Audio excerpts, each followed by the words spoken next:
us being able to put speed and energy into the game when the opposition is kind of trying to suck the speed and energy out of the game sometimes. And I felt like we were a little bit, I don't want to say lethargic, but a little bit slow in the speed at which the ball was moving. And so we weren't getting from side to side and getting to the areas of the field that we would like to get to quick enough. And that was then, again, it means that you have a lot of possession and you don't break through as often as you would want to. We started to find some space over on the right side as we were getting Mowdy going and getting people in. I thought getting Gabe inside and I felt like he brought energy today, and so I felt like getting him inside, moving and active and on the ball and carrying it across spaces was going to loosen things up in the game and get Mowdy coming around the outside and then Mickey late coming around the outside. But again, I just felt like everything was, again, it's a little too slow. The windows of opportunity were closing on us because we were just taking too long with the ball sometimes, and yeah, that means that you don't have many. And then the good chances that we had, we didn't put away. And if you put away a few of those early, maybe it changes the posture of the opposition a little bit. And I felt like we left a couple on the table there. But the last two goals, I thought the guys who came on brought a lot of energy to the game. Ruben and Harbor and Isaiah with a great ball out. Mickey getting up and down, picking up where Mowdy left off. I thought those guys came in and had an impact, which is what you need in games like this. And so the two goals at the end are important as you go on the road and play. In this tournament, nothing's easy. Your thoughts on that? Just the way everybody saw how he ended the game Saturday. Yeah. But to him to come out here tonight with a hat trick, your thoughts on how he progressed through the week. Yeah, I mean, I think he was disappointed in himself for the decision last week, and he apologized to the group because he felt like if he stays on the field, we're moving to go win that game, and so he felt disappointed. The best thing you can do is respond by coming out here tonight and bringing energy and doing all the things that you need to do tonight. Scoring 3 goals is obviously a big part. So again, I thought he showed up tonight with energy, with intention. He was active, he was moving. I thought that was important for us. So I didn't think everybody was at the speed that they needed to be tonight, and he was, and that was the benefit. And I think the other thing that I like, and a couple guys said in the locker room, one time he took a shot from long range that didn't really make sense, but we've been talking to him about that one extra pass and keep moving, and I felt like that ends up being the third goal where he doesn't take the shot where maybe he has it. He plays it off of one more person, he keeps running through, and then he gets it back, and now he's in a much better position to finish the situation. And so things that we're talking about with him in terms of his choices and some of these final actions, I thought there was a good response to some of the situations, and he benefited from them, which means he probably will be more open-minded to some of those things as we keep moving forward. Great. Looking at Klaus tonight, obviously had about a baker's dozen of chances to sort of get there. Does that, did you see him get frustrated, and do you worry the fact that he doesn't get a goal tonight with so many chances that maybe hurts him down the road?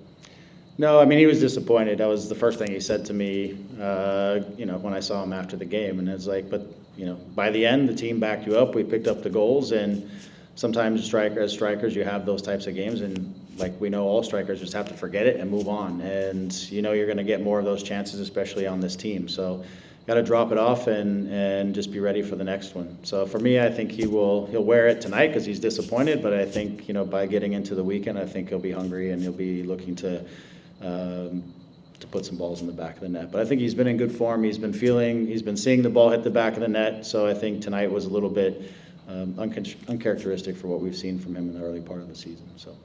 And how did you like your midfield tonight with Cerrillo, Winder, and Sanabria? There seemed like it was choppy in some points, but maybe they did get forward and to get some passes into where they needed to be. Yeah, I thought it was a little rigid at times, and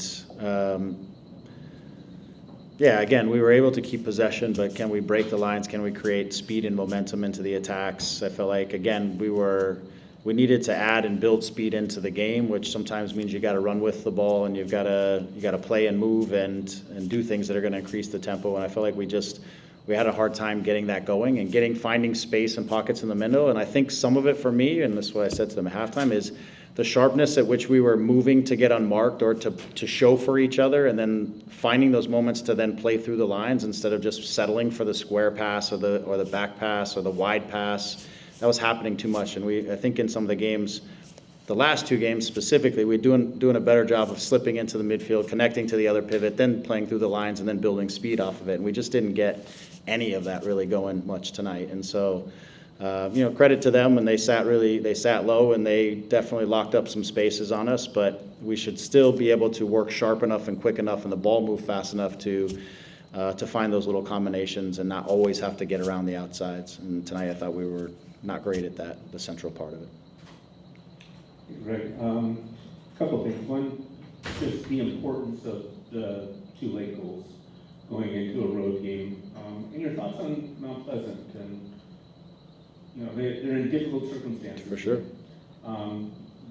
Any empathy for them, and what did you see in them, and what do you expect to see different when you travel? So first, this last 2 goals are massive, as we know. You go on the road, and CONCACAF road games are extremely difficult. There's no such thing as an easy game. Even tonight, and we saw Panama when they came in, teams are organized, teams will take space away from you.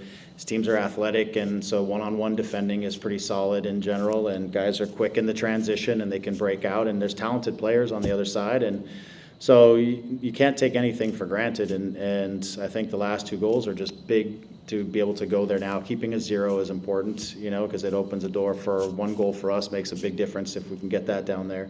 But the last 2 goals definitely give us some breathing room, I think, a little bit to play maybe down there with a little more confidence in the surroundings and in an environment that's going to be challenging. So the other was, Mount Pleasant. yeah, I mean, because of the nature of the competition, I think I'm not allowed to feel empathy for them yet. After maybe, see how it goes. But I think it's just super difficult circumstances, and I understand that from their perspective. I felt like they came and they put on, however many guys they're missing. They remained disciplined. They were organized. They made it difficult for us to create many chances. I was impressed again with some of the individual capability and some of the duels and their ability to protect the ball and get out of spaces and just make things difficult. Their discipline in the defensive side. So obviously they're well coached, and obviously they have good leadership over there on that side, because those guys were doing what they were asked to do. And so they were a few minutes away from probably achieving something that they would have been pretty happy with going home. And now I think, I don't know, maybe they're happy or not, but I think they see a little more of an uphill battle just because the last few minutes we were able to grab those last 2 goals. Hey Greg, congratulations on the win. Thanks so much for your time. You guys ended up winning 3 goals to 0. Does that allow you to approach the second leg next week in Jamaica maybe with a little bit more breathing room, or the ability to test a little bit more of your depth? Yeah, I've learned in CONCACAF, again, to not take anything too much for granted. I think we've got a group that we've been rotating a lot. We've been using a lot of guys, so I think we'll stay within some version of our rotation. But again, seeing Harbor and Ruben and these guys come out tonight and be impactful, they obviously put their names into the mix. So I think we have to strongly consider what the rotation will look like. We're busy, 5 games in 16 days. We're obviously missing some guys tonight, some of whom will be back, some won't. I think we'll look at it. I haven't thought about the next game just yet. We have to play on Saturday, and I've got to figure out what that group's going to look like, and then we can start to approach next week. The one thing about playing on Saturday and then not playing again on Thursday is there's a reasonable amount of rest between those 2 games. The challenge becomes the game after Mount Pleasant, as you have to travel all the way back to Portland to play a game. So lots of things to consider. I don't have a specific plan in mind yet, for sure. Lucas Sanabria had put in about 5 tackles when I checked at one point in the game. There's still a fair bit of game left. What allowed him to be successful there and then breaking up some plays? Thank you. Yeah, I think really that's one of Lucas's real strengths, is his combativeness and his ability to get into the duel and to tackle and to recover things. I think that's one of the things. He came playing from the Uruguayan league, that he came to us with that already in place. Like, that was something that I think he's very used to and very comfortable doing, is a lot of the dueling situations. So I think that's why he's successful. That's kind of his bread and butter. That's what he lives for. we're trying to continue to build him up in situations to be effective in some of those higher positions, attacks, use his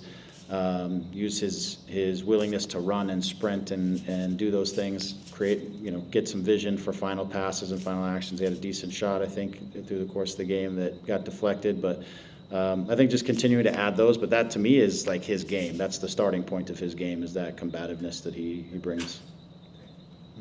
Hi, Greg. Nick Caceres with LA Momentum. Thank you for your time. Were you at all surprised by the performance of Mount Pleasant, or was this something you were exactly expecting, considering their situation? I would say I wasn't surprised because I think I knew they would come, they would be organized. The question was, through the course of the game, could we get something early? Could we get on the right side of the scoreline and maybe be able to find ways that we could loosen them up or make them want to attack us a little bit more and they were certainly committed to their transition attacks and trying to break out and get guys going. But they were pretty good, and that's a little bit on us too, of getting everybody back underneath the ball and reorganizing their lines and their 4-4-1-1 and trying to lock up, players in certain areas. So I think nothing surprises me in CONCACAF. I think everywhere in CONCACAF teams are getting better, and coaches are getting better and more experienced and understanding how to approach different types of teams, and so. Nothing surprises me that he had them organized. I think, if we can take a couple more chances that maybe we have there sitting for us, maybe we unlock that game a little bit earlier, and then we get some more space to work. But they did a good job. They came here and they competed, with what group they had and what guys they didn't. They came and competed. Edward Kovich, LA Times. Greg, thank you for your time and congratulations on the win. Just knowing the context of the visa, the problems with the visas, how glad or glad that the game was very competitive. Otherwise, people will, like, the storyline would have been different, And I know you guys want to score a lot of goals, but in a way, it was good that it was very competitive. Yeah, I think it was good, and it was a good sign for their club, and that they could be missing some guys and call up some players who maybe don't play a ton, who can get out and be competitive and do the job.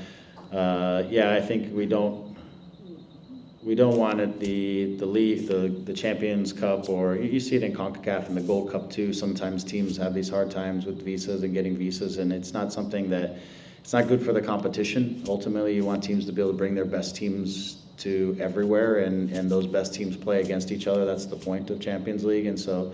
I know I'm sure it's disappointing for them. It would have probably been a different kind of game. Maybe they go for it a little more if they have some of their horses with them and they want. You never know. You don't know how what the mindset of their group would be if they come with a few of those guys. So you don't really ever know what would have been if it would have happened. I just think trying to figure out ways that we can make sure that the best players for the teams get here. It makes the competition so much better, and it makes it real. But to take nothing away from the group and what they were able to do today and as a group. So I think not to harp too much on it, because I think those guys that were out there, they came out and competed and showed what they were worth. And my second question is what Scott asked. What kind of team are you expecting in the second leg? How different do you think it's going to be with the rest of the players? Yeah, I mean, they certainly will have a handful or more. I don't know how many guys were unable to make it, but they'll certainly have a handful of more guys who probably are a little more experienced or are guys who are natural first selections for their team that are going to be out there. And I'm sure they'll be excited to go because they missed the opportunity here. So I'm sure they'll be motivated and they'll have not much to lose by coming out, so it makes for interesting, which is why I think we can't take anything for granted. We've got to be ready. We don't even know what we're going to see across from us, because it probably won't be similar to what we saw tonight. So I don't know how much we learned tonight, other than we had a good team across from us that competed for 90 minutes, and they're going to have more guys who are going to step out next time.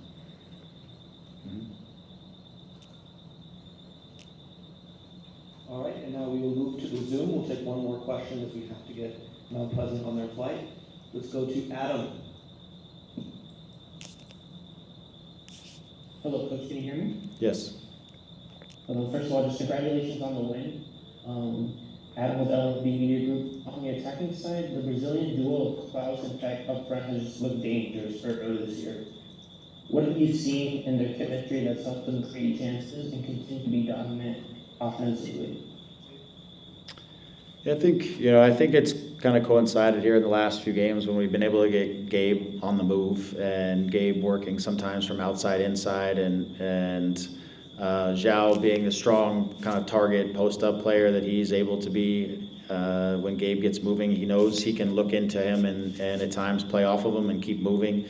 I think as we get to the end lines, Zhao is just a clever at moving and finding spaces in the box so that they can connect and others can connect in these little crossing situations. Zhao had a few chances in those situations over the course of the game. So obviously they've developed a relationship and a rapport off the field, and they've got good chemistry and banter amongst them, and I think sometimes just those little things carry over onto the field too, and I'm sure they talk with each other on the sides of how to find each other in the game and how to connect, and so those are how relationships build. But I think Zhao's clever about his positioning, and he's strong, and he's a nice target, and Gabe is I think continuing to grow and find those ways to slip in and play off of a striker. We haven't always had the striker that you could play off of in that type of way that Zhao does it. And so I think it gives us something a little different and gives Gabe a different piece to work with.